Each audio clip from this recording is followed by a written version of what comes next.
Salam alaikum, bonjour à tous, bienvenue dans ma chaîne Yema Cuisine. Alors, c'est la saison des pommes, quoi de mieux qu'une bonne tarte aux pommes. En plus de ça, elle est sans pâte feuilletée, sans pâte brisée, sans pâte à tarte tout court.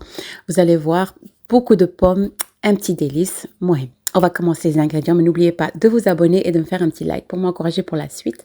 Regardez-moi cette petite tuerie que je viens de poster. Donc, le brownie façon chocolat Dubaï. Alors, on commence les ingrédients de ma tarte aux pommes. Donc, j'aurai besoin de 2 œufs comme vous voyez ici. Donc, ici, les œufs sont trop grands. Donc, quand j'ai fait la pâte finale, j'ai trouvé qu'elle était un peu liquide. Donc, j'ai rajouté de la poudre d'amande. Bref, ici, j'ai mis 2 œufs, une pincée de sel et 70 g de sucre. On va bien battre le tout jusqu'à ce que le mélange blanchisse un petit peu.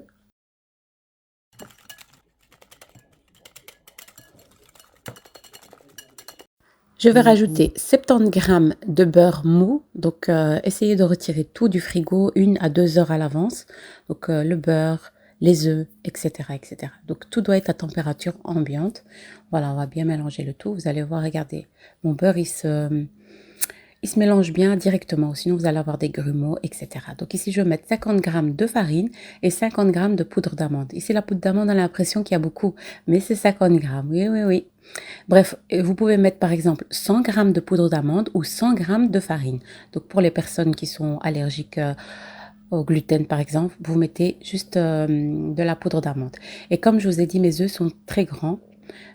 Ici, je vais rajouter 2 cuillères à soupe de poudre d'amande pour avoir vraiment la texture parfaite. Comme je vous dis à chaque fois, même si on vous donne les ingrédients exacts, regardez la texture finale du cake, du pain, vraiment de tous les recettes que vous voulez. Vraiment. Et ici, je vais mettre 1 cuillère à café de levure chimique. Comme je vous ai dit, parfois, on vous donne les ingrédients exacts et parfois, ça ne réussit pas parce que la farine absorbe différemment, la poudre d'amande absorbe différemment, la taille des œufs est différente. Donc, à chaque fois, regardez, ça, c'est la texture parfaite. Elle doit être un petit peu lourde. Voilà. Je vais prendre un moule de, on va dire, 24 cm. Voilà, 24 cm. Je vais mettre juste un petit peu d'huile par-dessus, en spray. Et vous pouvez mettre, par exemple, le papier cuisson. Voilà. Moi, mon moule, je sais qu'il ne colle pas. Donc, je fais ça.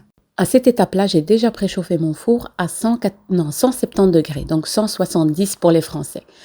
Voilà, tout simplement. Petit brin de nettoyage. Et comme vous avez vu, regardez-moi ça. Donc, on va étaler. Et c'est une fine couche de cake, comme vous voyez ici. C'est comme une sorte de pâte à tarte, plus ou moins. Donc, voilà, si vous avez la flemme de faire votre pâte à tarte ou pâte sucrée ou etc. Vous faites cette petite recette rapide, simple, efficace. Donc moi, ce que j'ai fait l'erreur d'oublier, j'ai fait l'erreur de ne pas mettre le zeste de citron dans la pâte. Donc, pas le choix, on va le mettre par-dessus. Moi, il me faut absolument mon zeste de citron avec cette tarte. C'est impossible de ne pas en mettre. Donc, regardez, j'ai juste mis par-dessus. Et je vous assure que c'était super bon. Encore mieux que s'il était dans la pâte. Voilà. Quand on fait des petites erreurs, il faut trouver des plans B, tout simplement. Ici, j'ai pris 3 grosses pommes. Vraiment, elles sont grandes. Hein. Donc, si vous avez des petites, allez jusqu'à 5. Hein. Il n'y a pas de problème pour ça. Vous pouvez mettre autant de pommes que vous voulez. Vraiment. D'habitude, je mets même 4 grosses pommes parce que vraiment, j'ai envie d'avoir vraiment la texture d'une tarte aux pommes. Et voilà, on a coupé toutes nos pommes et maintenant, on va juste, voilà, comme ceci. Juste coucher nos lamelles de porc. Ah oui, les starfall. Bref, vous avez compris le lapsus. Je ne vais pas effacer parce que ça fait la 3e fois que je refais cet audio. Donc ici, comme vous voyez, on étale bien comme ça, on remplit bien des pommes. Vraiment, machallah, bien des pommes. Et comme je vous ai dit, le four, il est à 170 degrés, 170 pour les Français. Et elle va cuire entre 30 à 40 minutes. Dès que c'est bien doré, que vous voyez que vos pommes sont bien cuites, donc c'est bon. Voilà. J'avais déjà posté cette recette l'année dernière avec vous et elle a eu beaucoup de succès, franchement. Là, il y en a beaucoup qui l'ont fait et qu'ils ont vraiment adoré cette petite recette. Surtout avec ces beaux temps qui arrivent et tout. Avec une petite tasse de café ou de thé. Yes, elle aime. Voilà, comme vous avez vu, j'ai mis toutes mes pommes tout autour. Voilà, comme une petite fleur. Remplissez bien les pommes. Alors ici, c'est facultatif, c'est comme vous voulez, mais Ça vous donne un petit croquant en plus. En même temps, la pâte va pas remonter à la surface vers les côtés comme ça, donc ça donne un beau petit rendu. Après, vous pouvez mettre aussi des noisettes concassées, des amandes concassées, vraiment ce que vous avez envie, ou même rien du tout, vraiment juste comme ça. C'est vraiment bon. Donc, c'est à vous de voir. Mettez des amandes effilées ou pas. Moi, là où je vois il y a de la pâte, je mets des amandes effilées. Voilà. Alors normalement, il faut mettre quelques morceaux de beurre par-dessus, mais moi j'en mets pas. Et aussi un sucre vanillé par-dessus. Je n'ai pas mis. Franchement, j'ai envie d'avoir le goût citronné. Voilà, comme vous avez vu, bien croustillant, machallah, bien cuite, bien caramélisé, bien, bien, bien, bien, bien, tout bien, machallah. Voilà, comme vous voyez.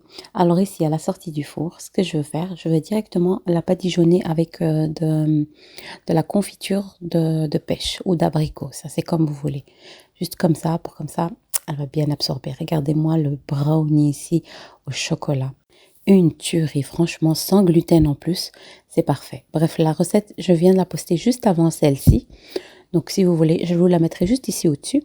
Voilà, ici, je vais retourner mon cake. Je vais la retirer du moule, encore chaude. Et je vais mettre directement de la confiture, voilà, comme ça, d'abricot, que j'ai juste un petit peu chauffé, voilà, pour comme ça, elle est beaucoup plus facile à travailler. Et voilà, on met un petit peu par-dessus. C'est un petit peu difficile avec les amandes effilées, mais bon, voilà, ça vous donne un petit brillant en plus et un petit goût en plus, tout simplement. Et voilà, on va couper un petit morceau. Là, elle est un petit peu, elle est tiède, mais je veux la couper pour que vous voyez de l'intérieur, en dessous, bien croustillant, moelleux, les petites pommes vraiment bien caramélisées. Masha'Allah. À vous de mettre votre tablier et de faire ces deux petites recettes comme vous voyez ici et vous allez voir, vous n'allez pas être déçus. Franchement, testez et dites-moi quoi en commentaire. J'espère que cette petite recette vous a plu et n'hésitez pas à vous abonner et à me faire un petit like pour m'encourager pour la suite. Et je vous dis à très vite pour d'autres recettes et d'autres vidéos, Inch'Allah. Et je vous dis, salam alaikum.